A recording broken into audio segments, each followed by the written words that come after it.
सब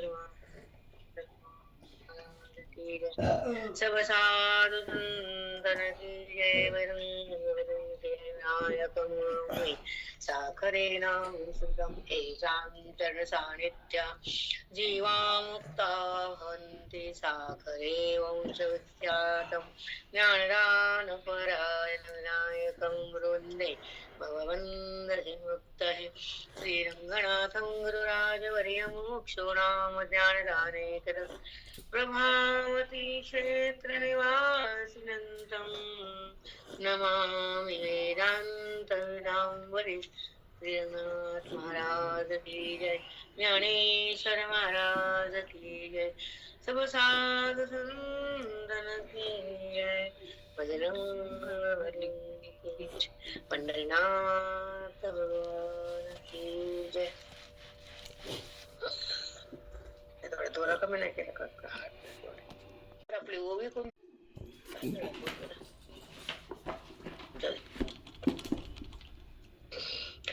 तुले नानापुरी निरूपेले ग्रंथ विस्तारे आतापर्यंत तुला मी काय सांगितलं हे सिद्धांत नाना रूपाने सांगितलं नानापुरी निरूपेले ग्रंथ विस्तारे खूप विस्तार केलाय म्हणजे विस्तार पण तुला मी सिद्धांत सांगितलाय पण तू बुद्धच्या बद्ध राहू नकोस जीव बद्धच आहे सिद्धांत त्याला कळतच नाही दृष्टांत झेपतच नाही अनुभव जीव बघतच नाही आणि मला त्याची बुद्धी मिळतच नाही तो तदाकारता माझ्याशी होतच नाही निराकरण विनाकारण तो दुःख भोगतो माझ्याहून भिन्न होतो जेव्हा माझा भाव त्यागतो तो माझ्याशी एकरूप होतो जेव्हा तो जग बघतो तेव्हा माझ्याशी अलग होतो आणि खोट्याकडनं खरं सोडून देतो हा भाव त्यांना सांगायचा म्हणून ओवीच्या द्वारे नाना रूपाने त्याला विस्तार केला बरोबर आहे म्हणून माऊली ज्ञान बरं आहे अर्जुनाची संवाद साधताना केवळ वेदाची उपयोग करतात तिथं कथानक वगैरे नाही तिथं जीवाशिवाच अलग नाही तिथे भगवंताची वास्तविकता प्रगट केली जिथं अनुभूती साधकाला आणून दिली गीतेची महती पटवून दिली ओवीच्या द्वारे मनाला प्रसन्न केलंय आणि बुद्धीला राम केले जगताचा वाद झालाय आणि ईश्वराचा सहवास लाभलाय तो परमात्मा बनलाय ब्रह्मवेत्ता सुंदर आहे बाबी इकडे जर आपण राहिलो सतत परमार्थाकडे आपण जर आपल्या बुद्धीचे पाऊल टाकले तर आपण सहज अज्ञानाला हरवू शकतो आपण सहज देहाला बाधित करू शकतो आणि क्षणामध्ये ईश्वर अवस्था बघू शकतो आणि त्या अवर्णनीय वर्णन शब्दाच्या पलीकडे शब्दातीत बोधाच्या पलीकडे बोधातीत येतो त्याचा अनुभव बघतो आणि आयुष्यात येऊन तेच करायचं असतं जेव्हा वैराग्यानं मन सावध होत आणि विवेकानं अंतःकरण शांत आणि निरागस होत कारण त्याला काहीच अपेक्षा राहत नाही विवेक म्हणजे खरं आणि खोट जेव्हा विवेक जन्मतून बेटा आपण जसं पंचकर्म सुरू केलंय खूप सुंदर आहे तसं त्या अध्यात्माकडे जेव्हा अंतःकरण बुद्धी मनाची वाटचाल सुरू होते तर ते अंतःकरण त्या विवेकाला धरून चालतात देहा धरून नाही भावी कसं काही काही पॉइंट इतके सुंदर असतात ना चिंतनाला ते आपण कधी माहित नाही कधी ऐकलेलं नाही आणि जेव्हा इथं येतो तर मन गांगवून जात आणि ते ऐकताना बरं वाटतं पुन्हा निघून जात त्याचा प्रभाव बदलत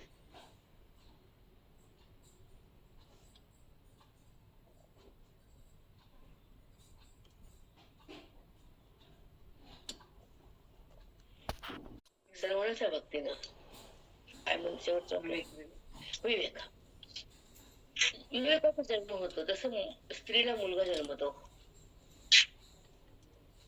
बरोबर आहे ना जसं त्या स्त्रीला आपल्या घरात मुलगा जन्मतो तर परंपरा पुढे वाढते पुढे आणि ते धन ते जागा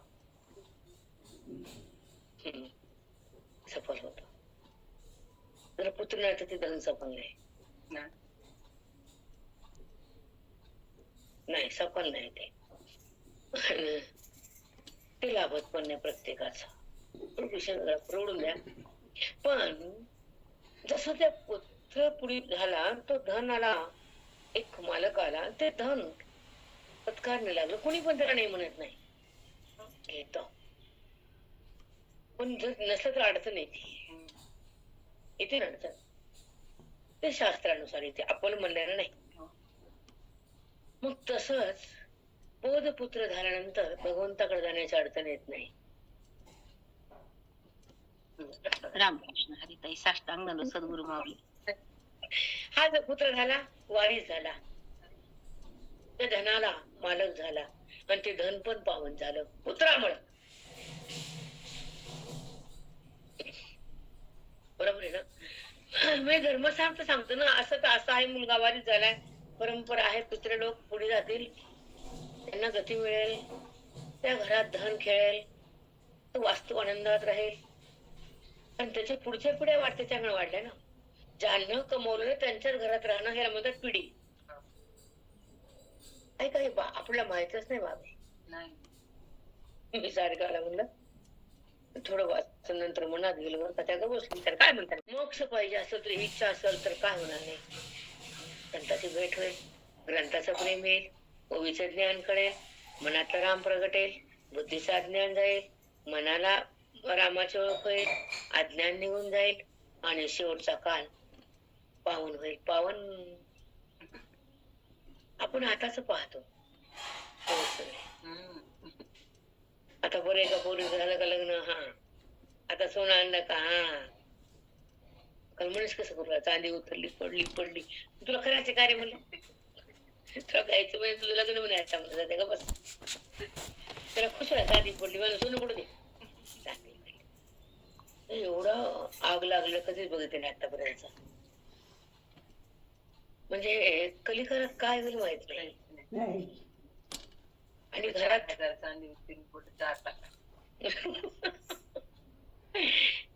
म्हणजे कवा काय पेटेल माहित नाही, तस अज्ञान कधी सुटेल माहित नाही. आपलं बघायचं तरी चांदी सोनं मरू दे, आम्हाला ब्रह्मज्ञान सोने, आम्हाला संत सोने, आम्हाला ग्रंथ सोने, रिकामा ताप, त्याची कधी आवश्यकताच नाही, आता तर गरजच नाही.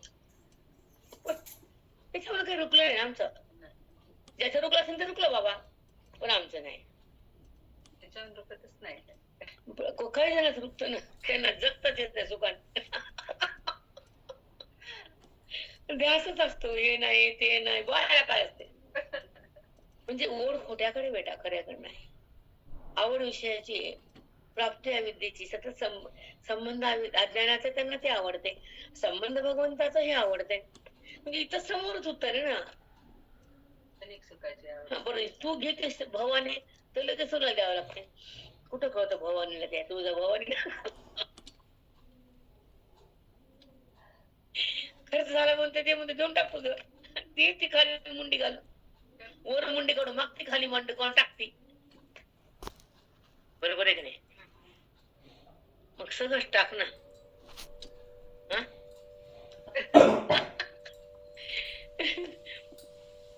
आवड वाचण्यासाठी बोलते की वासना हे कुणाकडे येते, बुद्धीला, ज्ञान कोणीकडे येतं, मनाला, आणि संत कसं ठेवतात अंतःकरणाला प्रसन्न, निर्विकार आणि शुद्ध, पवित्र, स्थिर, गंभीर असं संत ठेवतात त्या मनाला, डगमगच होत नाही, असा काही नसता.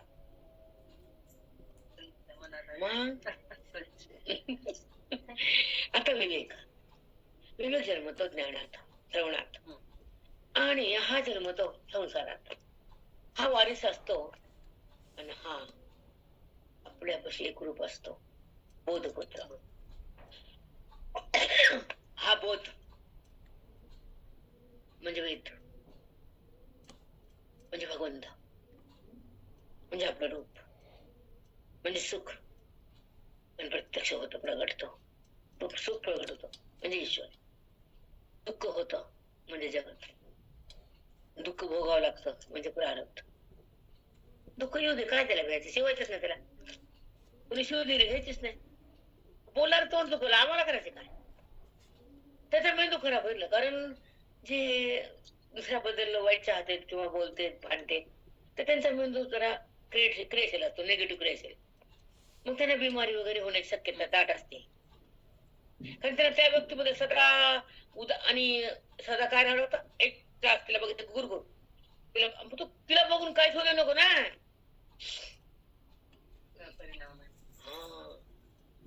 म्हणजे आजकालची बिमाऱ्या कशा आहेत, कारण तेच आहे. हे बिमाऱ्या व्हायचं कारणच मेंदू खराब, व्यक्ती खराब, मन खराब, ती बाई खराब, चट खराब.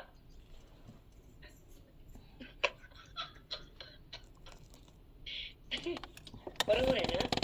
आता किती 50 व्हायले, 60 व्हायलेत, राहायचं किती, इथं गोड बोलायचं, सगळ्याला हो हो म्हणायचं, चांगलं भलं करायचं, भलं चिंतायचं, शांत राहायचं, काय अपेक्षा नाही, अपेक्षा नाही, आशा नाही, मस्त जगायचं.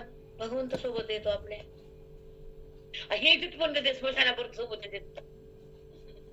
मग गेले ते सुरू होते, असं तसं असं तसं असं तसं. आणि भगवंत संघ असलं की असं बी नाही, तसं बी नाही, तसं बी नाही, असं बी नाही.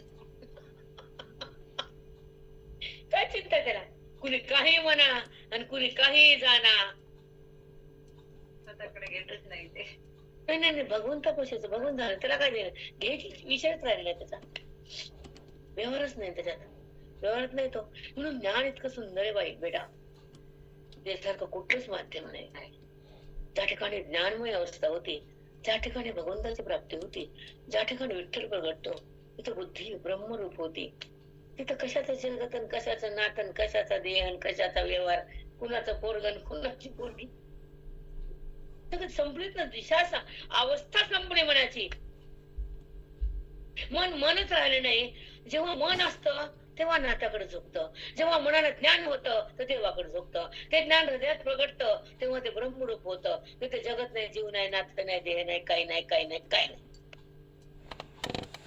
अशा अवस्था व्हावी.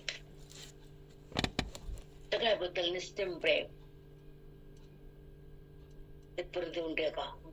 डोळ्याकडं डोळे कसलशे, तोंड खराब, तसलं कधीच होणे कुणाबद्दल होणे रे बाबा.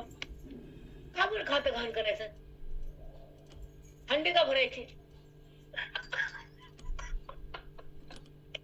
अंडे भरतात की नाही, आणि भरलेला सांगतात की नाही, अंडे भर सांगतात की नाही, म्हणून भरणारा भरू द्यायचे, साक्षीभाव जागा करायचा, आत्मभाव भोगायचा, ईश्वराचा प्रत्यय घ्यायचा, अज्ञानातून बाहेर यायचं आणि स्वतःला स्वतः पाहायचं, जीवन मुक्त बनायचं आणि मग व्यवहारामध्ये व्यवहार करायचा, काही पट्टाच लागत नाही.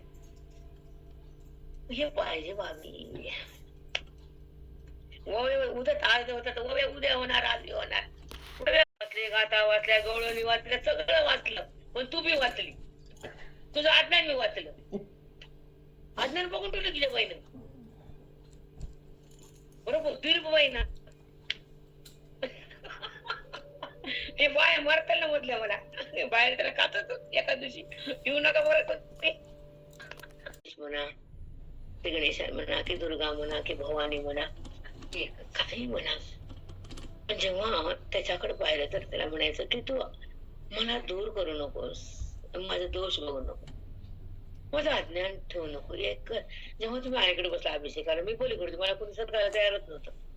त्यानंतर आत्मपरिस्थिती नंतर बुद्धीची एक ईश्वराशी एक रूपतेची स्थिती, देहाशी एक रूप असणं वेगळं आणि भगवंताशी एक राहणं वेगळं, जगताचं भान येणं वेगळं आणि देहाचं भान जाणं वेगळं, आत्मस्थिती भोगणं वेगळं आणि देहस्थिती त्यागणं वेगळं.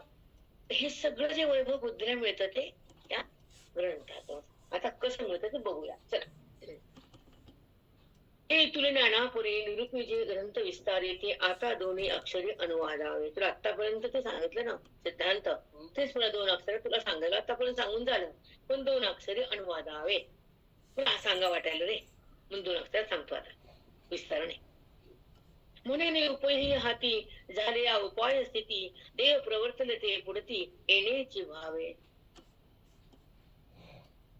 उपही हाती भगवंत प्राप्त झाला, साध्य आलं, सर्व सुद्धा बोलत शंका मना झाली अर्जुनाला, कारण अर्जुन भगवंतापाशी एकरूप झाला ना, म्हणून उपयही हाती ते प्राप्त झालं ना, बुद्धीला भगवंताची ऐक्य झालं, तिथे गेली म्हणजे ती सतत दाखल झाली उपेही हाती. बेटा माऊली लहान समजू नका बरं. नाही. तुम्हाला गांभीर्य कळत नाही म्हणून ते ते तुम्ही तिला छोट समजू नका, कारण ओवी सारखं काहीच नाही. ज्ञानोबा सारखं मोक्ष देणारा कोणता संत नाही, कुठलाच नाही. तसा संत मिलन ग्रंथ. चला काय बोलायचं बोला. ग्रंथ बी नाही. काय हे काय का ते म्हणून एक मिनिट म्हणून उपेही हाती झाली या उपाय स्थिती देव प्रवृत्तीला ती पुढती येण्याची व्हावे.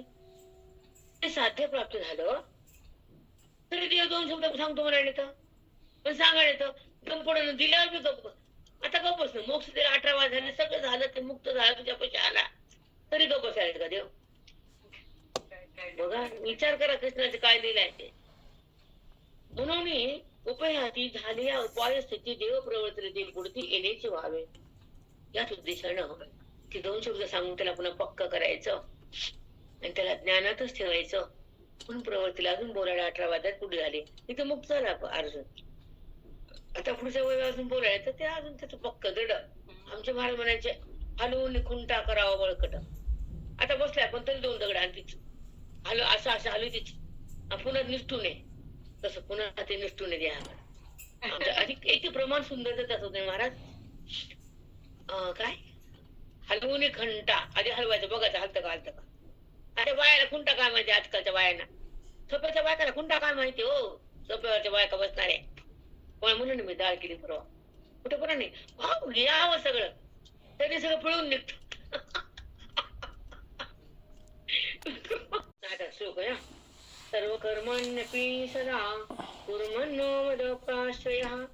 सर्व कर्मण्यपि सदा सर्व कर्म करताना कुर्वन्नो मदोपाश्रयः माझ्या आश्रयाला शरण आलेला मत्प्रसाद वाप्नोति शाश्वतम पदमव्ययम. तर मी मतप्रसाद देतो कोणता अव्यय पद देतो शाश्वत करतो त्याला माझ्याशी एकरूप करतो त्याला देवभाव संपवतो त्याला आत्मरूपात आणतो त्याला दिव्यत्व देतो त्याला मोक्ष हातात देतो तो मदरूप होतो. पदमव्ययम काय शब्द मॅडम भाभी डोंगरात जाऊन करून मदपाश्रय हा तत्प्रसाद वापनोती मी देतो तत्प्रसाद त्याला काय देतो तत्रूपात आणतो. तत्प्रसादात वापनोती शाश्वतम पदमव्ययम त्याला शाश्वत रूप देतो पदमव्ययम अव्यय पदावर येतो अविनाशी होतो तो माझ्या रूपाला प्राप्त होतो त्याचा विकार भाव अज्ञान जातो त्याला मी असं करतो. काय बोलले बघा ना तत्प्रसादात बघा ना शब्द मी पाठ करत जाऊ दुसरं काय मनात घेतो ना हे असं म्हणलं ती बहीण आली ते भाऊ गेला त्याने चूक काढली ते असं मरू दे ते पडू दे खड्डे त्याच काय धरायचं बसायचं. जगच आहे विचित्र आहे ते एका हाऊस राहणारच नाही ते याच्यामध्ये राहायसारखं ते चिटकतच नाही मन भटकतच नाही अज्ञान उरतच नाही आणि शांतपणा संपत नाही. बेटा एकदा इकडे येऊन बघा कळत. मग प्रसाद वापनोती शाश्वतम पदमव्ययम पदमव्ययम अव्यय पद देतो अविनाशी ब्रह्मपद. मग तू काय करतो आता पुढे मस्त भावी पुढच्या वयात आता सर्व कर्म आणि सदा जे जे काय कर्म करतो त्या कर्मातून अलग असतो कर्माचा संबंध नसतो कारण ते ज्ञान नसतं. मग सर्व कर्म करतो पण कर्माचा संबंध राहत नाही कर्माचे संस्कार उरत नाही कर्माचा फल मागत नाही आणि कर्माचा त्याला काहीही देणे घेणं उरत नाही म्हणजे कर्मातला तो शिवत नाही तो ज्ञानी. कर्माचा संबंध तो करतेपणा आणि कर्मबुद्धीने सोडलं ते अकर्तेपणा. अकर्तेपणा आहे तो अज्ञान गेल्यावर ज्ञान झाल्यावर संत मिळाल्यावर ग्रंथ कळाल्यावर अकर्तेपणा उत्पन्न होतो. आणि जोपर्यंत ग्रंथ मिळत नाही संत मिळत नाही ग्रंथ कळत नाही अज्ञान जळत नाही मी कोण कळत नाही तोपर्यंत बुद्धी कर्माला धरते आम भावतच असते कर्तेपणा उत्पन्नच असतो कर्माचे संस्कार बुद्धीतच असते आणि ते पापाचा घडा भरतच असतो पुण्याचा ते काय असतं ते खातं चालूच असतं पण ज्ञानानं ते खातं बंद होतं जळून ललाट पत्रिका जळून जाते पंचकर्म बघितलं. म्हणून ह्या ज्ञानामध्ये ह्या मनामध्ये जेव्हा बोध गेला तर ते मन राम झालं ते जगतातून अलिप्त झालं ब्रह्माला त्यानं बंद केलं वास्तव प्रगट केली आणि त्यानं आपली स्थिती आपण भोगली. खूप सुंदर आहे बेटा ऐकायला सुंदर आहे कळायला पण हे विषय अनुभूतीचेच भेट आहे. हे कुठं ग्रंथात लिहून कुठं वाचून वगैरे कोणी सांगणं आपण त्याचं ऐकणं असं नसतं, ते आतून येत असतं. ते कोण ऐकलं आणि तुम्हाला सांगितलं असलं नाहीये हे समोरच्याला कळत नाही तर तुमचा विषय. आपल्याला त्यांचे जगाचे देणे काही नाही. मला कोणाला कळो या न कळो, कोणी चांगलं म्हणू या खराब म्हणून मला काय देणे नाही त्याच्याशी. व्यवहारातच नाही, आपण ना व्यवहार संबंध नाही. ते व्यवहार ते काय बोलले काय आणले त्यांना आपल्याबद्दल काय चर्चा केली करायचं काय आम्हाला. चर्चा तुम्ही करा आहे की नाही, तुमचं काम आहे करा. आम्ही त्याला धरले आहे ना. म्हणजे मग चर्चा होत होते, त्यांचं पाप नाही उरलेलं की भस्म होत त्यांच्याकडे जातात ते. पण कधीही कुणाच्या विषयी चर्चेचा विषय बघून नसावं. कशाला कुणाचा बाप आपल्याकडे घ्यायचं. आधीच आपल्या म्हणजे ढिगारा कोणा लोकांचा ढिगारा. मग म्हणे घास बटा तो कर्मयोगी या निष्ठा. मग म्हणे घास बटा अर्जुना मग तो कर्मयोग झाला, कर्माचा संबंध गेला, अज्ञान सोडून दिलं, त्यानं मला जाणलं, माझ्यापाशी आला, मद्रूप झाला, बोधमय झाला, वेदाकडे आला, त्याने मला जाणलं. देहाला जाणणं वेगळंय, जगताची ओळख होणं वेगळंय, पण मला जाणणं वेगळंय. जेव्हा तो मला जाणतो ना, माझ्यात रमतो ना, माझ्याशी एकरूप होतो ना, तर ते जडातून भिन्न होतो. जड हा देह आहे, जडाला माझं म्हणणार सूक्ष्म देह आहे. मग तो सूक्ष्म देह ब्रह्म होतो, जड देह बाधित होतो, परमात्म्याचा संगम होतो, जीव हा राम होतो. आणि तेव्हा सुखाला आरंभ होती आणि त्याची दुःखाची नाहीर येते. केवळ सुख, केवळ सुख उद्भूत होता. म्हणून मग काय म्हणले, मग म्हणे घास बटा तो कर्मयोगी या निष्ठा. त्याची निष्ठा अशी आहे, मी हो नि होय पैठा माझ्या रूपी. मी हो मी हो नि पैठा माझ्या रूपी. मी झाला आत्मरूप झाला आणि माझ्या ठिकाणी आला. आम्ही एवढं कळालं काय तर खाली उतरायचं. मी हो नि पैठा माझ्या रूपी. हे तुम्ही जेव्हा एक सांगू का तुम्हाला, म्हणजे तुम्ही ऐकता, तुम्हाला रागत नाही माझ्या बोलण्याचा म्हणून बोलते. जेव्हा तुम्ही ओवी वाचता केले तर कोणते होत ज्ञानेश्वरी काही तुझ्यासोबत वाचन झालं नाही माझं. 4 घर पुजते मी आंबाबाई जोबा एका ठिकाणी. तो स्वचा अनुभव सोहळा आहे, तो स्वानंद प्रगटतो बेटा. ज्या मी तुम्हाला म्हणून ना स्वानंद तुम्हाला पुढच्या स्वानुभूती आणते, त्याच्या सगळं स्वानंदच दिले आहे. स्वकर्माच्या चोखोळी मस्त आहे. आता स्वकर्माच्या चोखोळी मज पूजा करोनी भली. मज म्हणजे माझ्या कर्जरूपाची पूजा केली, माझ्या मूर्तीची नाही रे, माझ्या आकाराची पूजा नाही रे अर्जुना. स्वकर्माच्या चोखोळी अंतकड शुद्ध झालं, बोधानं त्याचं ठाण मांडलं, मन सावध झालं, कर्म हे स्वकर्म झालं, नित्य नैमित्य कर्म हे त्याला जाणून झालं, कर्माचा संबंध तिने टाकला. स्वकर्म चोखोळी शुद्ध कर्म केलं, प्रसन्न मनानं कर्म केलं. ही पूजा त्याने सतत बुद्धीने केली, ती पूजा मला मिळाली. चोखोळी शुद्ध पूजा आहे ती मला खरी पूजा आहे माझी. स्वकर्म चोखोळी काय शब्द माऊलीचे, त्याच्यातच राहावं, सारखं ओवीत राहावं, चिंतनात राहावं, तद्रूप व्हावं, देहावर पोहायावं, पृथ्वीवर पण येऊ नये. आपण आपल्या अनुभूतीत बघावी. आम्ही कारण तशी अवस्था बघितली काकांची महाराजांची. मंदिरात यायची तर ना हा सर्व डोळ्याने बघत धाड धाड धाड, देहावर नसायचे. आम्ही अनुवाद करताना असे डुल्याचे नाग असत. महाराजांपेक्षा अनुवाद तिकडे कटाच पडा काय आम्ही सांगितलं काय कळ काय जमत तुला आलं का गेलं बघत होतो. आणि सूर्याला तुम्ही बघा तिकडे बघताय सूर्याला हे मग काय आलं काय सूत्र बोला सांगा. पूजा करुणी भली तेने प्रसादा कळली ज्ञाननिष्ठे येते. मग पूजा करुणी भली माझी पूजा त्याने केली स्वकर्माला, तेने प्रसादे कळी ज्ञान चौकोन सांग. त्याला त्या अंतकरण भगवंताला जाणलं, मग त्या अंतकरण भगवंताला जाणताना ते भगवंताकडे मने कर्मच नाही, मग ते कर्मनिष्ठा झाली, कर्मयोगी झाला आणि त्या कर्मयोगानं मला जाणून पूजा केली, ती मला पावली. असा भावाचा आकार आहे. ते फुले फुले शब्द लावते ती बायका वाचून सांगतात. ते पुन्हा नंतर हे स्वकर्मच त्यानं मला दिलं. म्हणजे कर्मातून तो बाहेर आला, कर्म अकर्म झालं आणि कर्मात तो नव्हताच, तो माझ्यातच आहे. कारण मला जाणताना साधकच आहे. काका म्हणायचे तुम्ही पण साधक संत आहेत. आम्ही मुठीतच खाली घालायचा. आठवलं काही कळलं काही नाही. तुम्ही साधक संत आहेत कसं काका? आम्हाला काय तुम्ही जाणार आहेत ना त्याच्याकडे, बुद्धीचं ज्ञान आहेत ना, तिला चांदीनं बुद्धीला ते कळालंय ना, साधक संत. आम्ही झालो, आम्ही सिद्ध संतो. मागून तो असं म्हणायचे आम्ही सिद्ध संत. भानावर नसायचे ना ते कधी आम्ही भीम कधी बोलले नव्हते ते. आम्ही साधक संत, तुम्ही तुम्ही साधक संत, आम्ही सिद्ध संत.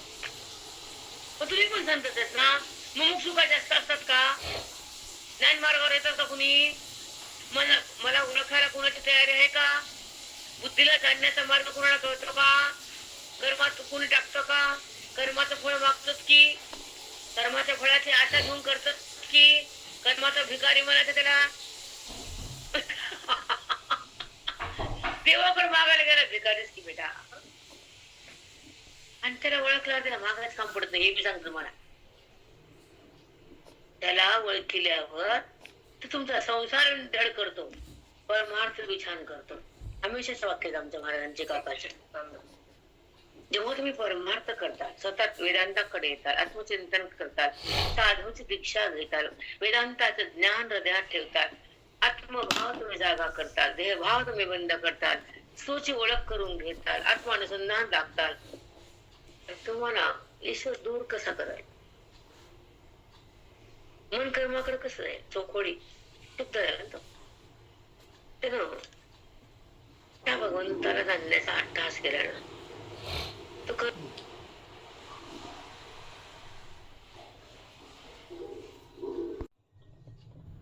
कर्माची समज कर्मच नाही त्याच्यावर कोणतरी मला माहित नाही. कारण मी तर कर्मात नाही, प्रत्येकपणा मला कधीच होत नाही. कर्माचं अज्ञान माझ्यापाशी उरलंच नाही. मी कर्माला पाहतो, कर्माचा संबंध सोडतो. कर्मयोगी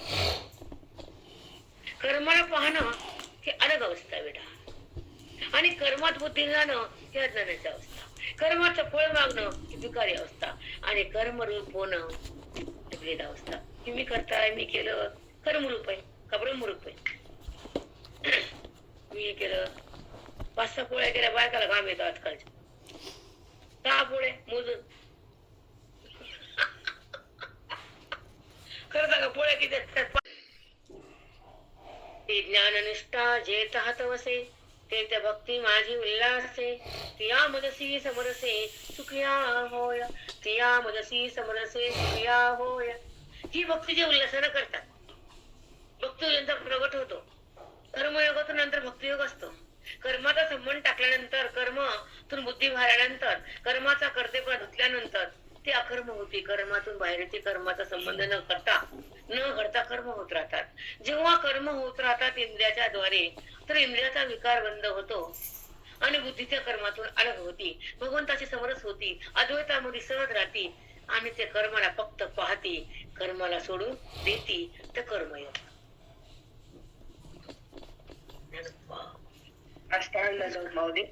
इंद्रियाचे माझं नाही, मी ते जाऊन भेट नाही. त्याच्याशिवाय भावी आपल्याला एक अनुसंधान जे राखायचं ना ईश्वराचं, ते होत नाही. कशातून? कर्मयोगातून.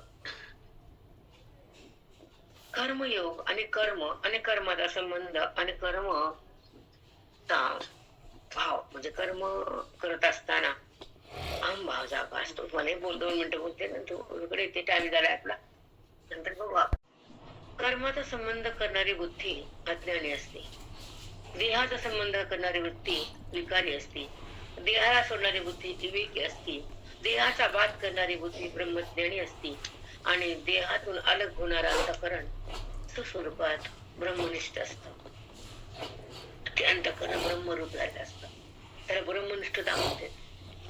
ब्रह्मस्वरूपामध्ये ते मन विलीन झालं. अंतःकरणाच्या पलीकडे आत्मा आहे, परमात्मा. ब्रह्म म्हणा, आत्मा म्हणा, परमात्मा म्हणा, विठ्ठल म्हणा, हरी म्हणा, कृष्ण म्हणा, कान्हा म्हणा, काही म्हणा, तो तिथं आहे. मग ती व्यक्ती अंतःकरणाची देहाकडे न येता, कर्माला न पाहता, जगताला न चिटकता, अज्ञानात न भटकता ते अंतर्मुख होते, अंतःकरणाच्या परी जाते. तो ते काय नाही होता, ती बुद्धीचा दाकार होती, ही ज्ञानाची रीती. साष्टांग दंडवत माऊली, साष्टांग दंडवत माऊली, साष्टांग. तिला स्वतःला पाहता येतं, आपल्या रूपामध्ये मिसळता येतं, आपल्या आपल्या पदाला भोगता येतं. दिव्यत्व तिचं सहज प्रगट होतं आणि तिचं अज्ञान जळून जातं, तिचं रामाशी मिलन होतं. किती सुंदर आहे.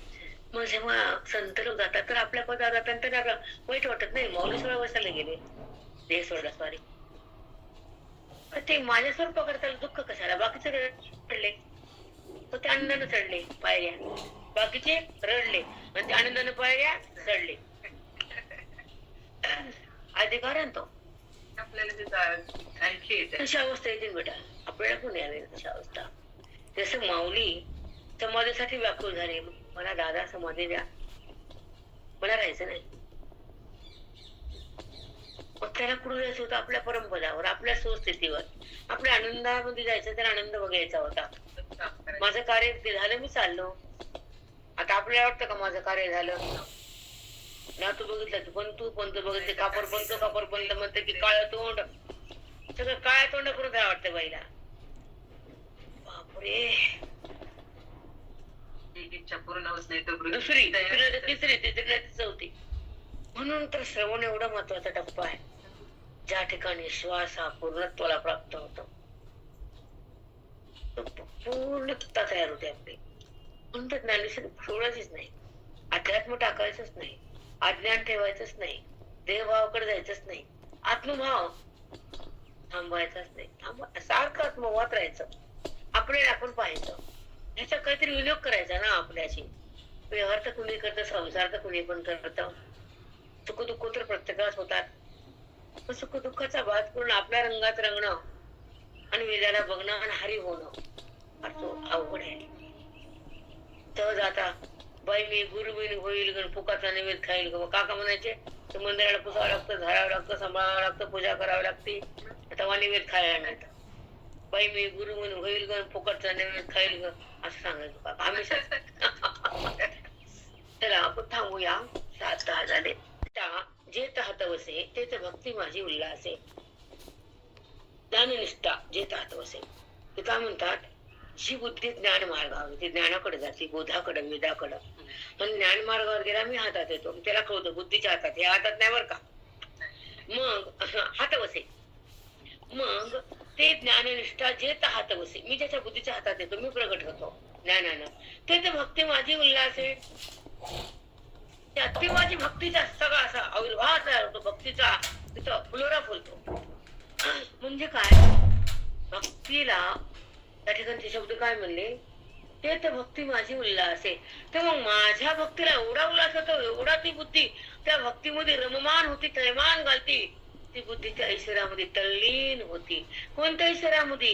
निराकार निरामय एक, जो नित्य सुखरूप आहे, जो माझ्यात आहे, मी त्याच्यात आहे, तो अनुभव घेत घेत घेत ती अनुभवातच राहते, व्यवहार होत राहतो, व्यवहाराचा टच नाही, वृत्तीमध्ये विकार नाही, विषयाचा संबंध नाही, वृत्तीत अज्ञान नाही, भगवंतापासून बुद्धी भिन्न नाही, त्याला म्हणायचं उल्हास. भक्तिभाव उल्हास, ती भक्ती अद्वैताची, ती बुद्धी, ती भक्ती ईश्वराला बुद्धीने मिट्टी घातल्याची, ती भक्ती आपल्याला आनंद भोगल्याची, आणि ती भक्ती देहभाव संपल्यानंतरची आहे.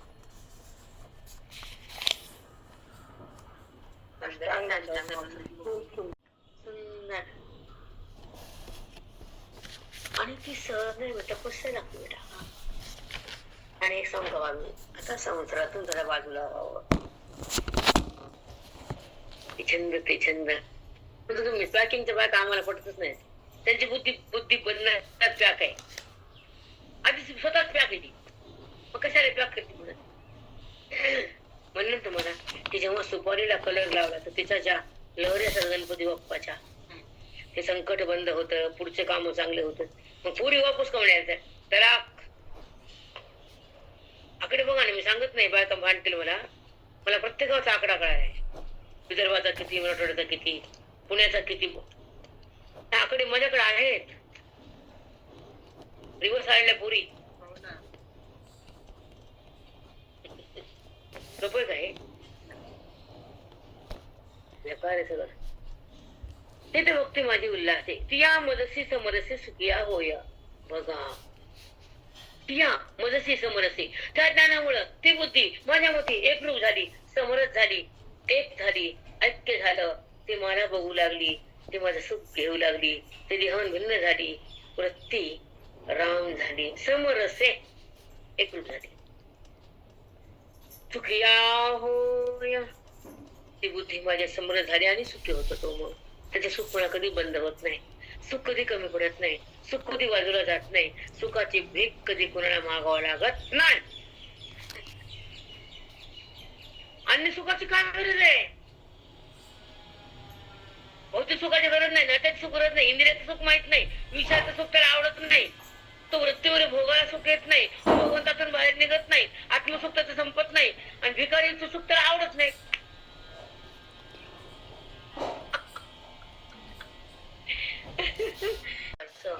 तर ते देहावरील का ज्ञानाचं वस्त्र काढेल का गटर ते माहिती थंडी वाजती पुन्हा कुडकुड कुडकुड थंडी वाजते इकडे बघितली कुडकुड कुडकुड काय इकडे कोणत्या क्षणात सुख नाही संसारात व्यवहारात कोणत्याच संबंधात खोट्या संबंधात खोटच सुख आहे खऱ्या संबंधात खरं सुख संपला विषय आमचा खोट्या संबंधात खोटं सुख खऱ्या संबंधात आत्मसुख इतकं तरी कळायचं आजच्या पाठात खूप काही कळालं. त्याला दक्षिणाच्या हाताची पूजा करा.